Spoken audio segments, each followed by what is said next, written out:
Hi guys, welcome to my YouTube channel. তো guys দেখো, এই বছর রাখি বাঁধতে সবাই আমাদের বাড়িতে চলে আসছে। তবে হ্যাঁ, আমাকে আমার রাখি বাঁধার জন্য শুধু আমার দিদি আসছে। আর এই যারা আসছে দেখছো সবই ভাইপো, ভাগ্নে, ভাইজি আছে। তো এরা এদেরকে রাখি বাঁধছে, যে ভাইজি রাখি বাঁধছে ভাইপো, বড় ভাইপোকে আর ওই ভাগ্নিকে। তারপরে আমার দিদিও আমাকে বাঁধবে। তো দেখো, দেখতে থাকো ভিডিওটি, তোমাদের খুব ভালো লাগবে।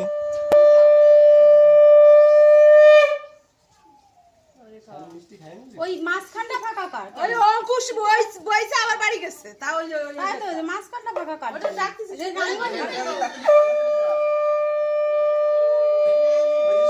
তো গাইজ দেখো, গত বছর এই রাখির দিনে আমরা ছিলাম অন্ধ্রপ্রদেশে। ওখানে আমার মেজো মামার কাছে গিয়েছিলাম মামাতো বোনদেরকে নিয়ে।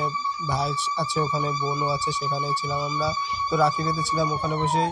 তারপরে এবছর আমি এখানে বাড়ি আসার পরে এখানে বসে এখন রাখি বাঁধছি।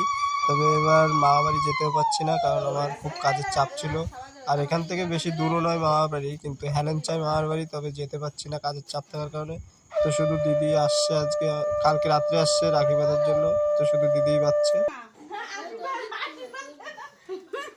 এই আশীর্বাদের সাথে টাকাও দিতে হয়। তো গাইস দেখো, তোমরা হয়তো ভাবছো যে রাখি বেঁধেছি, কোনো গিফট দেইনি। অ্যাকচুয়ালি গিফটের টাকাটা রাখা আছে, ওটা দিয়ে কি আনা হবে আর ওটা কি করা হবে সেটা তোমরা এর পরের ভিডিওতে দেখতে পাবে।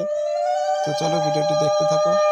এখনো আরো লোক আছে লাইনে, দেখো তারাও রাখি বাঁধবে।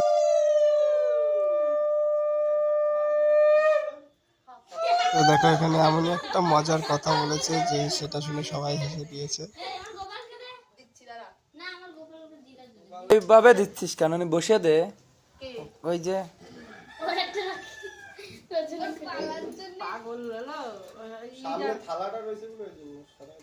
গাইজ দেখো, এখন মা হচ্ছে গোপালকে রাখি বাঁধবে। ওটা হচ্ছে আমার ভাগ্নের গোপাল, ওর সঙ্গে সবসময় নিয়ে চলে।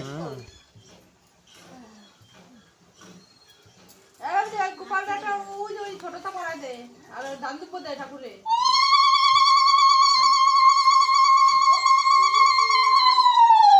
কাছে নিয়ে এসে গোপালের দিকে দেখা দেবো।